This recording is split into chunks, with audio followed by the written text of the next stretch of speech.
Buddies welcome to my channel Hema Hungama. నేను మీ Hema and welcome to my film updates.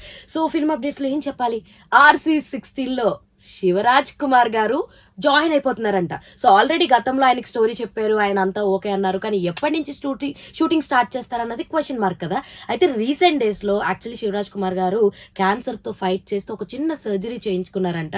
So ఆ surgery అయిన తర్వాత అంతా కూడా రిలాక్స్ అవుతూ రెస్ట్ తీసుకుంటున్నారంట. బట్ ఎట్టకేలకి మార్చ్ ఫస్ట్ వీక్ షెడ్యూల్లో అయితే ఆయన సో సెట్స్ లోకి రానున్నారు. అండ్ రామ్ చరణ్ గారికి అండ్ ఆయనకి మధ్యన ఉన్నటువంటి కీలక సన్నివేశాలు అయితే బుచ్చిబాబు గారు షూట్ చేయడంలో అంతా ప్లాన్ చేసేసుకున్నారంట. లైక్ ఉప్పెనలో విజయ్ సేతుపతి క్యారెక్టర్ గారు ఎంత స్పెషల్ గా ఉంటుందో అంతే స్పెషల్ గా శివరాజ్ కుమార్ గారి క్యారెక్టర్ కూడా ఉంటుందంట. సో చాలా ఈగర వెయిట్ చేస్తున్నా. అండ్ శివరాజ్ కుమార్ గారు కన్నడ ఫిలిం స్టార్ట్ చేయక ముందే తెలుగుకి వచ్చి తెలుగులో రామ్ చరణ్ ఫిలిం లో ఫస్ట్ ఆఫ్టర్ సర్జరీ తర్వాత ఫస్ట్ స్టార్ట్ చేయబోతున్నారు అనమాట షూటింగ్. సో ఆ షూటింగ్ మార్చ్ ఫస్ట్ వీక్ లో అయితే ఉండబోతుంది. ఆర్సీ ఫ్యాన్స్ అందరూ కూడా సంబరాలు అయితే చేసేసుకుంటున్నారు ఈ వార్తలు తెలిసిన కాడి నుంచి. ఇందుకీ మీకు ఎలా అనిపిస్తుంది? శివరాజ్ కుమార్ గారితో రామ్ చరణ్ గారి పోటీ సీన్స్ ఏమన్నా ఉంటాయి అనుకుంటున్నారా?